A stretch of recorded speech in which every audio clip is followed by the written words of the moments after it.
Creak, creak. In my wedding dress, I stood frozen in front of my soon-to-be husband's waiting room. I heard a strange noise coming from inside, a small shaking sound of a table and a raspy voice.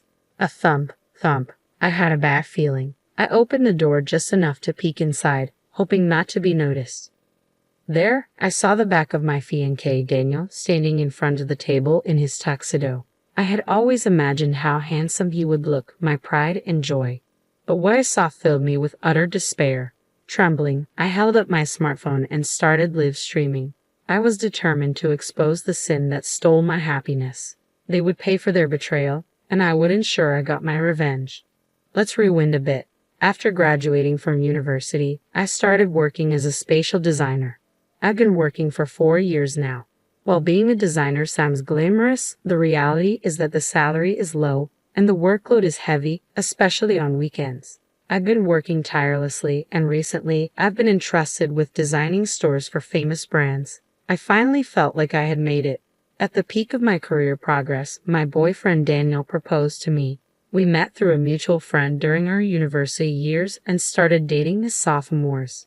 Daniel, who was both academically and athletically gifted, was popular at the university. He graduated with honors and excelled in the futsal club. Even after we started dating, girls who were popular on campus continued to confess their feelings to him. My friends thought he seemed like a playboy, but I never doubted his faithfulness. He had a good personality and looks that stood out. Daniel has been working as a salesperson for a major parts manufacturer since graduation, and he is seen as having a promising future. Lately, he's been busy with work, creating sales materials, and often coming home late. He said it was a job that could only be done on the company's computer, so he couldn't work from home. Since I usually got home earlier, I took on the majority of the house chores. I accepted it as part of our lives. Recently, preparations for our wedding and meetings with our families have kept us busy, leaving little time for ourselves. This had been a concern for me. I thought that my worries would vanish once the wedding was over and we settled into our married life. But I could never have predicted what was to come. Our 7-year relationship, which had begun during our university days, was about to end in the worst possible way. About half a year after accepting Daniel's proposal, we went back to our hometown to introduce him to my family. My younger sister, Amelia, who was 2 years younger, had surprisingly come home too. At that time, Daniel and I were living in an apartment a 30-minute drive from our parents' house. Amelia, who lived alone at a convenient distance from both our place and our parents', was meeting us at our parents' house for the first time in several years. "Huh, you're home. That's unusual. I hadn't heard that Amelia was coming." "Well, yeah. I wanted to see who my big sister was marrying," she replied. "Oh, so it's this guy. Nice to meet you. I'm Amelia." She was always overly friendly, but something about Amelia's sweet, babyish voice bothered me a little. "Nice to meet you. I'm Daniel," he greeted back in a gentlemanly way. The way Amelia grinned at that moment made a strange discomfort grow inside me, but I didn't think much of it, as Daniel didn't seem to react unusually. My sister Amelia and I are polar opposites. Amelia, who is good at winning people's hearts, always gets what she wants. She's not exactly a beauty, but her charming smile captures people's hearts. Despite attending a high school with strict rules, she was never disciplined for things like dyeing her hair or shortening her skirt.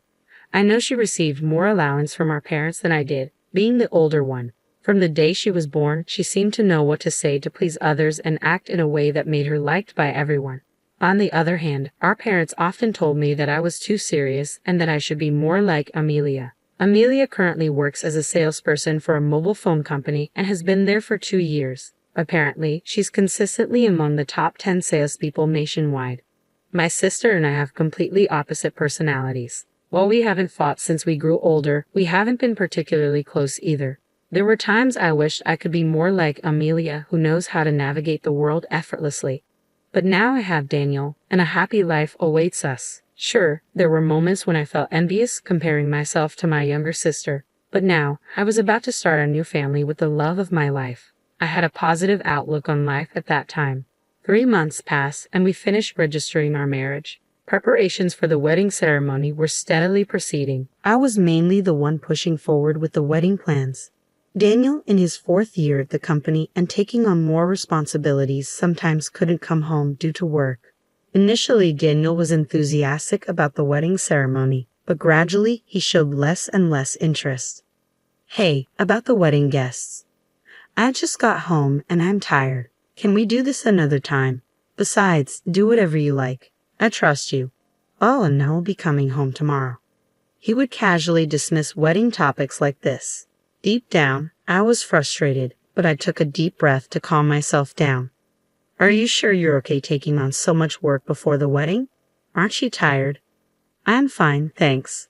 As the wedding ceremony approached, Daniel seemed more swamped with work. I wished he could show more concern about it as my fiancé. However, I tried to remain patient and supportive.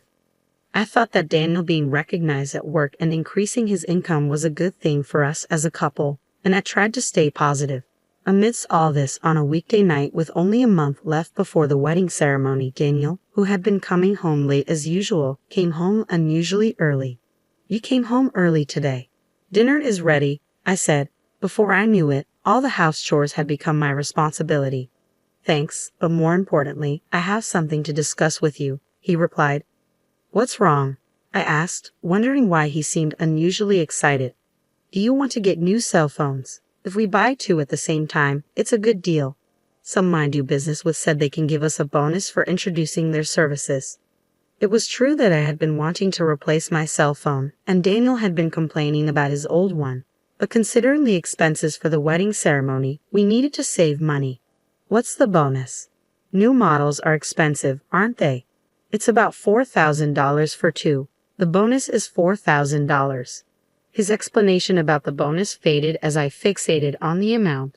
Well, actually, I already bought them. Excuse me. He said he had already bought two of the latest smartphones, encouraged by someone he does business with. You just have to pay your share. The device fee is in installments. Though we both worked and were about to become husband and wife, we had agreed to manage our bank accounts separately for a while and discuss it again when we wanted kids in the future. So now, he wanted me to pay for my portion of the phone he had bought on his own, but what's bought is bought, and we can't return it. I remembered we were planning a surprise using smartphones for the wedding ceremony. The latest model could capture beautiful images, so maybe it was okay. Seeing Daniel looking pleased, I lost the will to get angry and forced myself to accept the situation. 1 month later, our long-awaited wedding ceremony finally arrived. I chose the pure white dress with my mother and mother-in-law. Daniel, who was busy with work and couldn't help with the preparations much, will surely be surprised when he sees me today. After entering the venue and getting ready, my close friend from university, Mila, came to greet me in the bride's waiting room. Olivia, congratulations, Mila said, tears in her eyes. Thank you. Hey, do you think the surprise will go well?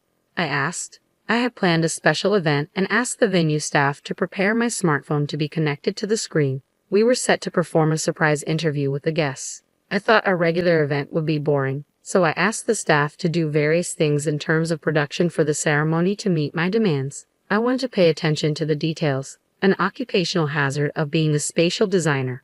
The guests are already seated, so why don't you show the situation in the waiting room, like a sideshow, just like the groom's waiting room? You're right, that sounds really fun. Since I had planned the smartphone performance with the staff without involving Daniel, I hadn't told him about it yet. It would be a surprise if I suddenly informed him during the ceremony, so maybe it would be nice to give him a heads up and show him a little bit in advance. Feeling excited, I headed towards Daniel's waiting room. In front of his waiting room, I took a deep breath slowly, imagining how great Daniel would look in his tuxedo. Thinking that, I opened the door a little bit. Then I heard some noise, a small shaking sound of a table and a raspy voice. I wondered if he was with someone. I opened the door a bit more quietly so as not to be noticed. I saw the back of Daniel in his tuxedo, standing and facing the table. Peeking in from a bit of an angle, I could see someone lying on the table. Leaning a bit more to take a better look, I was shocked to see Amelia lying on the table. Unaware of me watching them, the two were so focused on each other. I was frozen for about 5 seconds, but then I comprehended what was happening. Surprisingly calm, I immediately took out my smartphone and turned on the live stream. I was determined to have him obliterated by society. The two in front of me were completely oblivious to my presence, and I kept filming them with my smartphone for the next 10 minutes. The venue staff had done an excellent job preparing for the surprise in the hall with the guests. This entire incident was displayed on the large screen in real time. Ironically, the new smartphone came in handy. The clear image was evident even from a distance. As it was being filmed, the guests watching the live stream were speechless. My parents and in-laws noticed the commotion, and my father-in-law was furious. My mom held him back as he raged, "That idiot son. I'm going to punish him right now." He recorded the images on the screen as evidence. After live streaming the whole incident, I stayed hidden and watched the situation, straining my ears to listen to their conversation. "Didn't you say that you wouldn't go back home when Olivia and I went to greet your parents?" It seemed they were talking about the time we went to greet my family half a year ago.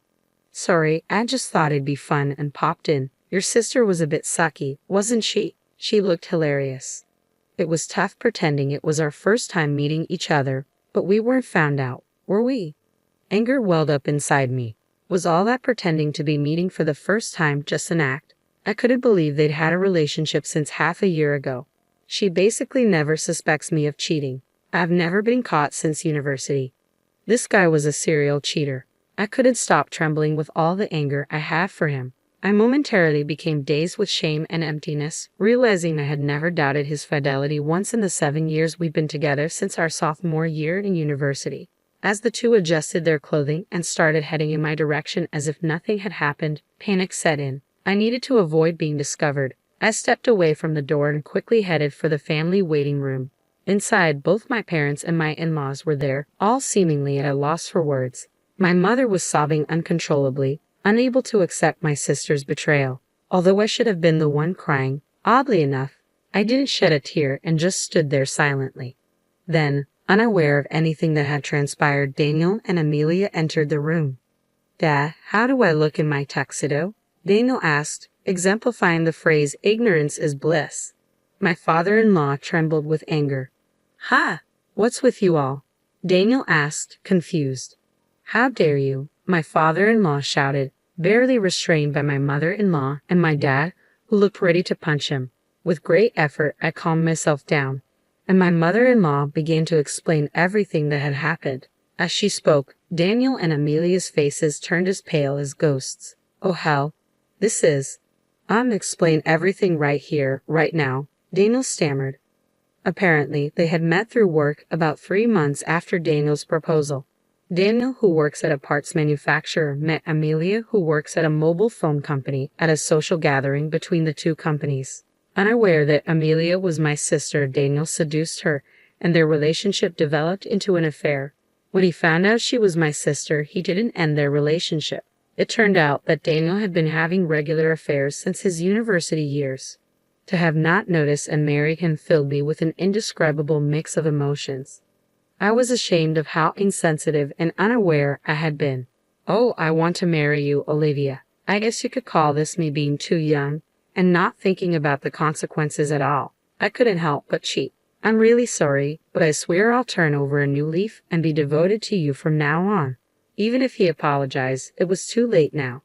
I had already decided to divorce him. I had nothing to say to this utterly irrational and foolish man. But let me just say this. When you apologize, you should say, "I'm truly sorry," right? Why don't you just start over as a grown-up? "Oh, I'm truly sorry," he stammered. My sister Amelia remained silent, looking down. She was still trying to rely on others even at a time like this. Instead of feeling anger, I pitied her. I left Daniel, who didn't want a divorce, behind as I walked out of the waiting room. I hated my serious personality even at a time like this, but now handling the guests was my top priority. I headed straight to the venue and went around apologizing to the wedding staff and guests. All the guests looked at me with sympathetic eyes. Daniel's associates, friends, and colleagues said, "We will make him take responsibility." At that moment, my feelings of disappointment were stronger than my anger. However, there were people whose expressions couldn't hide their outrage, as if it were their own matter. Above all, it was clear that the two had lost their social status, credibility, and all the relationships they had built with so many people. 1 week after the nightmare wedding, Daniel lost his position at work and had to resign. Several of our mutual friends from university were also invited, but all of them said they had cut ties with him. Amelia was also fired because Daniel's workplace contacted hers about their affair. They were disowned by their parents who had loved them so much. I claimed damages from the two of them and filed for divorce. 2 months had passed since the wedding, and just when I started to think, was that incident really a dream? I received a call from the venue. To my surprise, they invited me to work as a wedding designer. Apparently, they appreciated my abilities as a designer in the planning and production of this wedding. For someone seriously considering career advancement after the wedding was canceled, it was a dream come true. I accepted the offer without any hesitation. Now, I'm a wedding designer and have become somewhat known in the industry. I work hard every day to make other people's weddings happy, even though it's ironic that I've had a terrible wedding experience. By the way, I put the smartphone up for sale on an online marketplace right after the divorce. I guess Daniel had bought the two phones for my sister at that time. Since it was a new model that had just been released, I was able to sell it for the same price as if it were new. With the payment for damages I received from Daniel and Amelia, along with this money, I'm planning a very nice, luxurious solo trip.